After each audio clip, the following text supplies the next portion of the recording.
I love me some great manga that I can really sink my teeth into. Chainsaw Man, This Village NPC Could Only Be Human, Record of Ragnarok, all super good manga that genuinely have me heavily invested and eagerly anticipating the next installment. But when I'm dropping the doogie during my break at university, I don't care for any of those deep intriguing plots, I just want some stupid setup that I can mindlessly enjoy as I flush my brain out alongside the contents of my bowels. And so through the process of reading a chapter or two whenever I go to the toilet, as you might be able to imagine, I've read quite a bit of dumb shit over the years, and thought today I would share with you some of the garbage I've read that I enjoyed the most.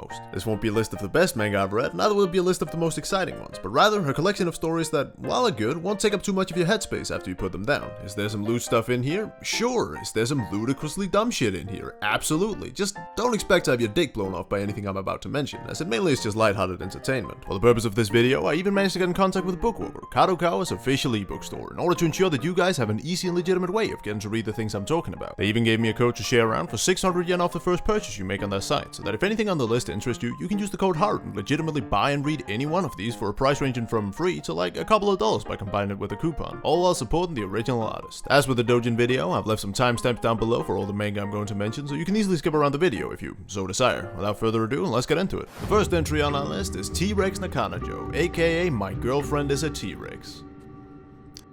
Look, I told you there was gonna be some stupid shit on this list, alright? In a world where dinosaurs have evolved as cute girls alongside humans, Yuma one day finds himself getting mocked by a feral T-Rex named Cheerio. Much to her dismay, however, because of her human appearance and mannerisms, Yuma isn't the least bit scared of her, and instead just finds her ludicrously cute. And through a turn of events that mainly involves him having given her a popsicle at one point, they go from street enemies to in a relationship. That's right, you've seen cute girls doing cute things, now get ready for socially inept dinosaurs making trash mountains in front of your house as a gesture of love. Needless to say, Cheerio is pretty damn stupid, but there really is just some fun about watching this enormous Cretaceous apex predator of a girl acting in such an adorably retarded manner, like when she tries to hide under a table half her size, or holds her tail still to keep it from wagging when she wants to hide her excitement at being invited into a conversation. The character designs of all the dinosaurs is also just really great, and really goes a long way to sell them as these adorable creatures, despite most of their body looking like something that could tear you to shreds. They also play a lot on the aspects of unique dinosaur attributes whenever a new girl is introduced, like the Velociraptor chick collecting shiny trinkets, or later on we meet a girl who's an Ankylosaurus, which is one of these things, and whenever she gets excited her tail starts wagging, but because she's got a literal sledgehammer attached to the end of it, people just assume that she's getting worked up for a fight and start running away. Needless to say, I really do enjoy this manga, but I also know that it's not for everyone. Each chapter is about 10 pages, and I'd say read through the first 3, and if you're not interested by then, probably give it a skip.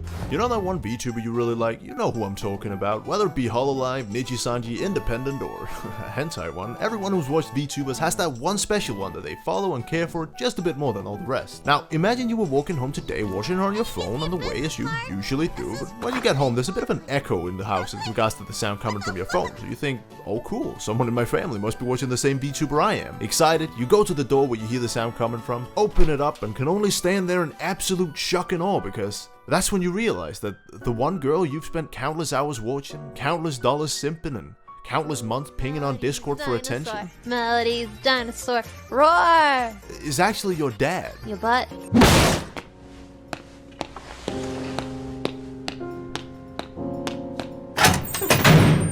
That's basically the plot of My Dad is the Queen of all VTubers. One day Takashi walks in on his dad as he's in the middle of streaming himself as a kawaii sugoi anime girl, and he finds out that his father quit his job about half a year ago to pursue the VTuber dream, and through his extensively feminine behavior and spot-on female voice impression has since become one of the most popular online idols, earning money that a desk job just couldn't hope and compare to. Worst of all is that Takashi was a huge fan of his own father for the longest time, and even donated a large amount of money towards him to proclaim his love for the person he thought was a cute girl. And we then followed him as Takashi has to not only hide the fact that his dad is the world's largest catfish, but also gets dragged into the VTuber streaming life himself. The comedy is just spot on with this one. There's currently only one volume out, but everything in it so far has just been absolutely stellar. At one point I was reading this on the toilet and laughing so loud that the guy in the next stall over had to tell me to shut the fuck up, and if that's not the sign of a good comedy manga, then I don't know what is. There are some rather cliched elements to it, and it will be interesting to see how it holds up once more chapters get published, and the concept maybe gets a bit old, but as for what's out now, that point just hasn't been reached yet. If you think the concept sounds interesting, or just like VTubers in general, I think it's fairly safe to say that you'll probably enjoy giving this one a read. Now, some of you may look at this next one and say, hey, isn't that the characters from that one really popular One-chan Shota doujin?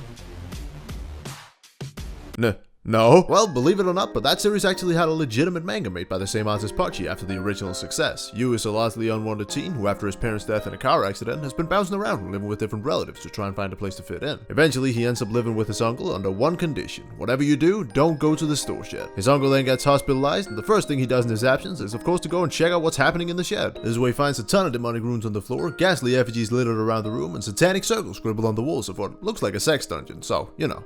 uncle stuff. That's when an ominous female figure appears before him and prompts him to make a wish, to which his only request is that the girl before him becomes his big sister. This one really is a laid-back manga, and aside from the initial tidbit of story I just goggled at you, there really isn't a lot happening in favor of Pochi just want to show you what a relationship between siblings, no wait, that's weird, step-siblings can look like. From the two of them cooking together or playing with the garden hose, to her teasing him about his fear of thunder or just cleaning his ears. Everything in this series just plays towards this feeling of hanging out with and being comfy with an older girl, which it does brilliantly. I also probably don't need to mention this, but the art is absolutely phenomenal. All around just a pure joy to look at, trust me. There are some double-page spreads in this manga that have no business looking as good as they do. As I said at the start of this segment, the same artist also did a doujin with the exact same characters, so if you want to see the two get a little more intimate afterwards, then that is definitely also a viable option. Fries? What the fuck? Imagine this, you were born into a world akin to medieval Europe, and any and all food you have ever eaten is frankly boring. Spices basically don't exist, salt is rarer than diamonds, and peeling a carrot before eating it is seen as a luxury. Now, say that, in said condition, you were put in front of a plate of McLovin McDonald's french fries and told to go right ahead and indulge yourself. Just what kind of thoughts are running through your head when you now for the first time ever get to taste the processed oily goodness that is Mickey D french fries? Oh, no, I want to go back. Apparently though, other worlds don't share our common hatred of the golden arches. Erafuda is an elf who's traveled to our world from that of the elves in search of better food, which is where she found her one true calling in the form of french fries. Sadly though, the policy you got here through will only let you go back if you weigh the same amount as when you first walked through it, and indulging on deep fried potato sticks has not been too kind on her weight. This is where our main character Nawa comes in, a masseuse who set out to help Erafuda lose the extra pounds of solidified french fries now stuck to her waist. And we then follow the two as they meet new characters and try to combat the belly tie fat left behind by an excessive ingestion of fries. On that note, a fun fact, did you know that the large fries at McDonald's are actually the same size as the small ones? No, really, it's true. Check it for yourself. There's just more of them. There's quite a bit of focus on different weight loss and massage techniques, not too far from the likes of what you've seen in something like Dumbbell, but it does take a backseat in plus-size stuff to just experiencing the aggressive, plumpy thickness that is any female character from the show. They might be fat, alright, but it's in all the places that I don't mind in the slightest bit. I'd say try reading through the first two chapters, and if you're not feeling it by then, it's probably not for you. Destiny Lovers is the story about a guy called Kosuke who made a promise to his childhood friend that they would give their first time to each other. One day he's kidnapped and wakes up tied to a chair in an underground bunker, and as he comes to, he's greeted by a half-naked girl who tells him that he's going to save the world by having sex with her. However, because of the promise he made, he does his best to resist her temptations, and this combined with an alarm going off inside the bunker saves him from the unfortunate fate that is having sex with a hot girl. Kosuke is then taken to a separate cell where he meets 5 other guys who were in and resisted much the same situation as he himself just did. In the new cell, they hear alarms of an ever-increasing intensity go off in the facility, and more girls running towards whatever it is causing it. Confused and desperate for answers, the guys collectively scream out, to which another girl appears before them, namely Kosuke's childhood friend. When she first sees the guys, she starts off by telling them to give up the fight and throw away the virginities for the good of humanity. However, after finishing her spiel, she leans into Kosuke and tells him, unless you want to die, keep protecting your chastity. There's a really great mystery thrill element to this one, as you're never sure why exactly the girls are trying to take away the guys' virginities, only to seemingly kill them afterwards, yet still refuse to just do so outright. And as you get further into it, the story starts unraveling, and you get more of an explanation as to why the facility was set up and what exactly is happening in the outside world. The concept is obviously just a setup for some absolutely shameless smut scenes, as the girls in the facility get more creative as to how they can get with the main guys. And it puts on some great tease scenes that made me feel like I was back in 9th grade watching High School DxD again for the first time. You won't get actual sex scenes with this one, but what you will get is some top shelf teasing accompanied by a story that is almost engaging enough that the manga didn't make the list, so, you know, give it a look.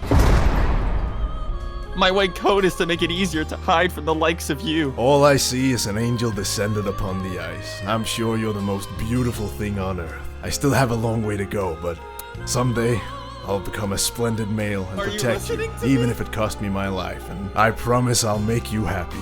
Once you grow up, let's get married. But I'm male too. Huh? I'm male. Sorry. Please forgive me. Even so, I don't mind. I do. A Polar Bear in Love is the story of a polar bear that falls in love. I guess that was kind of in the title, huh? More interestingly, however, the target of his affection is a baby seal, and no, I know what you're thinking, but the seals actually mature a lot faster than us humans do, so it's not pedophilia, okay? It's called ephebiophilia, and if you go back 50 years, having what is now considered a child wife was actually really common practice. Oddly enough, the seal isn't too enthusiastic about having an Arctic death machine for a lover and is deathly terrified of his polar bear suitor. And we then get to follow the two as they develop a relationship through the healthy means of a mix of over-politeness and Stockholm Syndrome. At surface value, this is probably the most ridiculous manga on the list, but it only really spends the first 1 or 2 chapters playing the haha sea legs bear ship card before becoming more character focused, as we figure out what kind of events a polar bear has to go through to end up in a situation where it falls in love with its dinner. All other lightheartedness is kept through some great comedy and cute animalistic character designs. If you have a sexual preference for furry creatures or would just like a rom-com with a pretty unique twist and setting, this one might be for you. Nurse Himtomi's Monster Infirmary is the story of a Cyclops nurse at a school for monsters, and follows her everyday work to see how she deals with the various problems that the student body brings to her, often in regards to the ups and downs of going through adolescence. From a girl who's insecure about her long tongue being disgusting to the boys she likes, to a guy who's literally just grown a pair of tits, you get to see her tackle some pretty wacky situations in regards to what's happening with the students. One of my personal favorites is in the first volume where a zombie girl falls down a flight of stairs and has her body fall apart, and she then goes to Himtomi for help because she can't find her left eye after it fell out. And they then find out that some guy picked it up and is now just licking and sucking on it because he's got an eyeball fetish. Talk about love at first sight.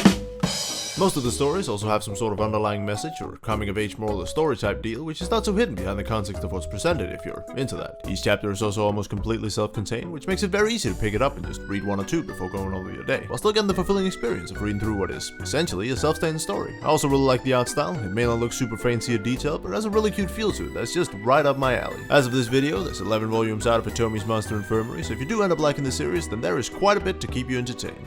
World's End Harem is the trashiest, slimiest, most penis-pandering manga that I have ever read to date.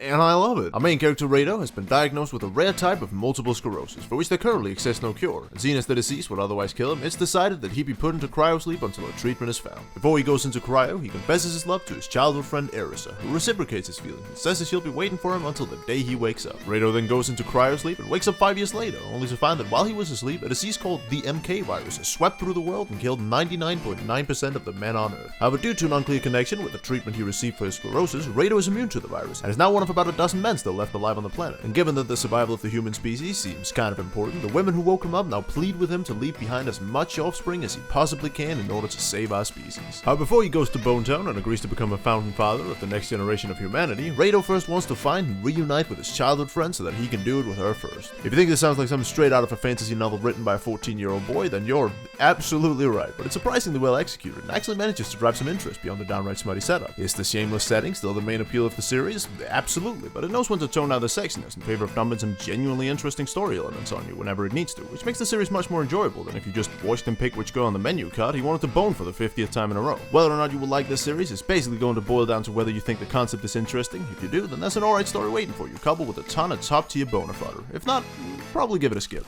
Who Says Warriors Can't Be Babes is the story of Warrior Woman, the world's strongest fighter with the power to kill even a dragon in a single blow, and she wants for one thing, for the hero and her party to fall in love with her. Sadly though, because she is the medieval equivalent of a Panzerwagen, he can only really see her as one of the boys, and she now has to try and up her feminine charm in order for him to notice her. The interactions between Warrior Woman and the hero are pretty cliched, and frankly, not much of a hit for me, with most of the humor devolving into, haha, oh no, she messed up her plan and accidentally killed the hero or broke his bones with her massive strength, ha, XD! But where it does shine through is when Warrior Woman is out on her own and trying to find a new means to seducing the hero, and just shows a general disregard for anything or anyone that isn't him. Like when she trashes the hideout of a group of bandits and starts trying on the clothes they've stolen because supposedly they're in possession of a dress that will make anyone fall in love with you if they see you in it, and she just hawk ties all the bandits and forces them to judge her as she tries on different dresses. Or when she tries changing her class to entertain her in an effort to become weaker so the hero will see her as more girly. But because of her extreme muscle mass, the machine that does so thinks that she's a guy and instead turns her into the male equivalent of a female laughingstock.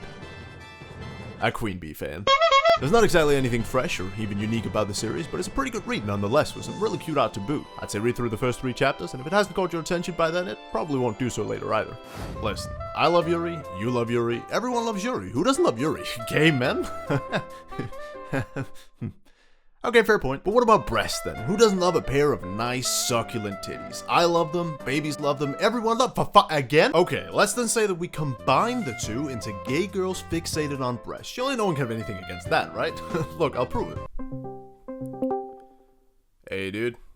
Yo, man, what's up? Hey, so Sam, as a gay man, what would you think about a Yuri manga with just a ton of breasts in it? Rasmus, I'm not gay.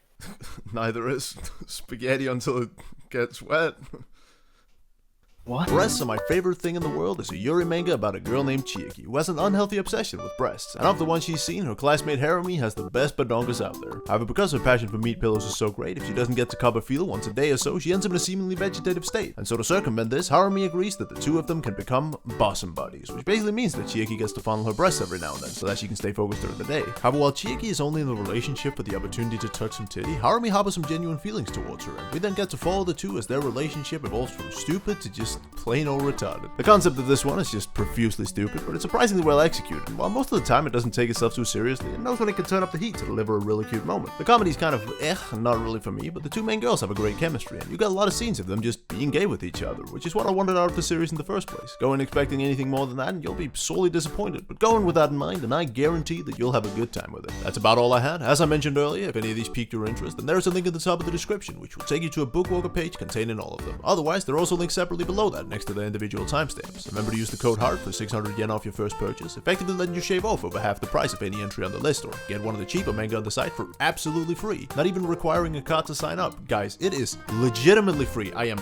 literally handing you this. Just fucking do it. Oh my god. I also want to give a huge thank you to all the patrons for being a bunch of absolute bros and supporting the channel despite the recent events. Kinda lost my motivation to make anything for a while after YouTube briefly shut down my channel last month, but it was really encouraging to see you guys sticking around regardless, so thank you.